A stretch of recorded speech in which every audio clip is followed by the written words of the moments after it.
Hey, what's up everybody? The end is so near. Here's our last, or at least my last taped video, I hope. And this is going to be in response to the plan change process with my case study and presentation. This is based off of a client, name's been changed, that I have been working with since I started my Practicum at Winds of Change. So, Mary Jane is a 26-year-old single Caucasian female and mother of 2 children. She is her own guardian and payee. She has a strong desire to have a close relationship with her children, but describes the relationship as broken. The children reside with the biological father, and the kid's name is Katie, who is 5, and Kobe, who is 10. They attend school at Target Range and have not resided with Mary since she separated from their father. She describes the separation as a mutual agreement, and currently there is no legally supported parenting plan in place or visitation agreement. The kids just basically reside with him predominantly. Since the separation, Mary describes her living situation as couch surfing and occasionally homeless, which she contributes a lot to her alcohol consumption. She describes the living situation with her former partner as abusive, and living on the streets was better for her well-being than residing in the home with him, but she misses her kids. She is adamant that he's an amazing father to the children, just a really bad boyfriend. Mary states when residing with her former partner, she was financially secure, but since the split, she's lived in absolute poverty. She does not have health insurance and has struggled knowing where her next meal will come from. She lacks access to public assistance due to not understanding how to go about receiving services, and was encouraged to seek help from Winds of Change while residing at the Poverello Center. Mary describes herself as a discouraged worker. She states that she has put in many applications for employment but does not get a call back. Her work experience consists of mainly fast food jobs and housekeeping at hotels. She has not maintained employment for longer than 6 months in her life. She discontinued her education at 9th grade due to becoming pregnant with her son and has not pursued her GED.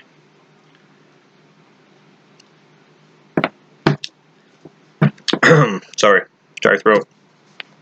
She does enjoy cooking and expressed interest in going to a culinary school to further her skills. Mary was very hesitant to speak about her family of origin. She does not have any siblings and stated that her parents were both alcoholics that separated when she was young. She lived with grandparents and both of her parents off and on, but seemed to be a burden to whomever she lived with. They both had minimal involvement in her life and even less since her kids were born. They do reside here in Missoula, but she is unaware of the last time she spoke with them, and both of her grandparents are now deceased.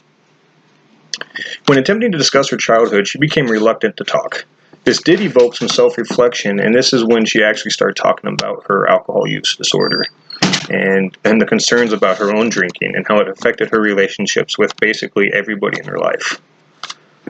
She does have some current pending legal issues stemming from allegations of public intoxication, indecent exposure, and trespassing. Mary had been approved to move into the assisted living at the group home with Winds of Change. Placement in the group home is as needed, with minimal of 3 months approved once she is qualified for Medicaid, and she adheres to the rules and regulations of the facility. She will be assigned a case manager to help establish services and access resources in the community when she moves in. Mary disclosed that she has been diagnosed with severe depression, and she is highly motivated to address her alcohol use disorder because she wants to repair the relationship with her children. Mary has appointments with Winds of Change clinical team to assess needs and appointments with New Health for medication management to help enable Mary to reach her highest potential and sustain self-efficiency.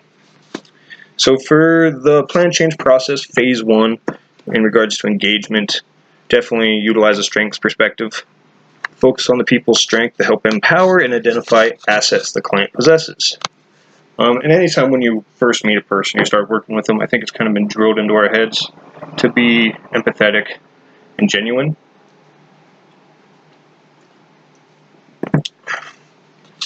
Here I also mentioned utilizing open-ended questions to help establish and build the rapport with the client. Phase 2 of the plan change process is assessment. Here we're going to utilize the behavioral theory.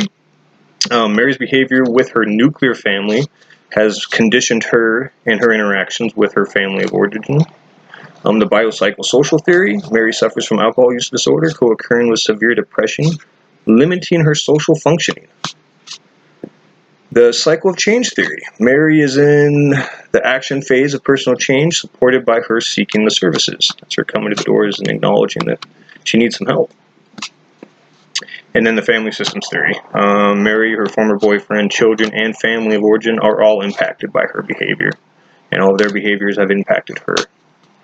It's like a cycle. And then strengths. I said her love for her children, her willingness to change, her willingness to seek help, desire to better herself, interests in cooking, and the social support in raising her children. And in that I was referring to her, the children's biological dad, because she is so adamant he is great with the kids. So I acknowledge that as a strength for her. Her problems, I said, were alcohol use disorder, severe depression, lack of education and previous job experience, stability in housing, and access to community resources and transportation. I don't know if I mentioned she didn't have a car and was unfamiliar with the bus routes. Well, she's not. Phase 3 of the person is intervention. Client-centered model. Mary will work in partnership with her case manager to identify goals, develop a treatment plan, and find appropriate services to fit her needs. Winds of Change does utilize a couple of different versions of therapy, but they talk about DBT and CBT, and then we also offer IMR, which is in illness management recovery. Here I put dialectical behavior model. Mary will utilize Winds of Change approach to teach individuals how to manage their emotions with DBT counseling services. And cognitive behavioral model. Mary will utilize rehabilitation and support services offered by Winds of Change to enable her to work towards a beneficial self-image and enhance her social ability with peers in the community. Then task-centered model, where Winds of Change group home staff will support Mary in establishing realistic and achievable goals that are measurable, enhance her ability to be self-efficient. Narrative therapy model, Mary will attend recovery model groups 4 times per week, and that's the basics for all group home clients until they get employment. Once a client gets employment, then they won't have to mandate it to attend 2 recovery model groups a week. But it's funny, some clients really love going to groups, some clients really are abrasive about attending. We'll say ambivalent about attending groups. But yeah, the narrative therapy model, Mary will attend recovery model groups 4 times per week and utilize support groups offered to help change the direction in her life. And her treatment plan. Goal 1, complete educational requirements and enhance job skills to support social functioning. Objective A, attend employer workshop skill building at job service. Objective B, attend adult learning center GED classes. Objective C, start and complete a resume in 1 month after starting services at job service. Objective 2, attempt the GED test in 1 month from attending the GED and finishing the GED classes. And objective E, once acquired her GED, she's either going to apply to culinary school or find part-time employment. So, goal 2 of the treatment plan, manage and maintain mental health and sobriety to enhance social functioning. Objective A, utilize meetings and groups at Winds of Change / or in the community to support sobriety and well-being. Objective B, attend scheduled doctor's appointments and clinical meetings as scheduled. And then objective C is to take her medications as prescribed daily. And in the group home, we try to encourage the clients to remember what time their meds are and to come to the med office. But when we get to a certain point, it's like, hey guys, gotta knock out your meds. But taking medications as prescribed and daily is a huge benefit for an individual's well-being. And come prepared to appointments with any questions or concerns to speak with a medical professional regarding their medications and thoughts or feelings regarding mental well-being. And objective E, engage in daily activities to limit social isolation. And goal 3 of the treatment plan, complete her legal requirements, which objective A, attend her court dates for pending violations. Objective B, keep in contact with public defender and or probation officer if applicable. And objective C, follow the laws and abide by terms in her bail or release. And goal 4 was manage and maintain relationships with her children. I wanted to add a bunch more to this, but I didn't. Objective A, maintain contact with the children via phone, email, or letter minimally once a week, and establish an outing with the children once a month to a family-friendly activity. And for evaluation, the termination process, Mary can leave services at any time. There's unless somehow she got court ordered to stay with Winds of Change, but that's not the case. Winds of Change will reevaluate her ability to stay in the group home every 90 days.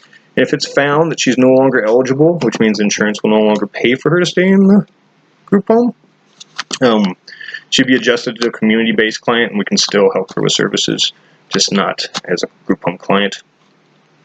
And for evaluation, I put client self-report. Mary can describe her experience and services and determine if we are meeting her needs. And achievement of goals. Measure her progress of goals and objectives in the treatment plan. And that's all, folks. Oh, I went over. Sorry.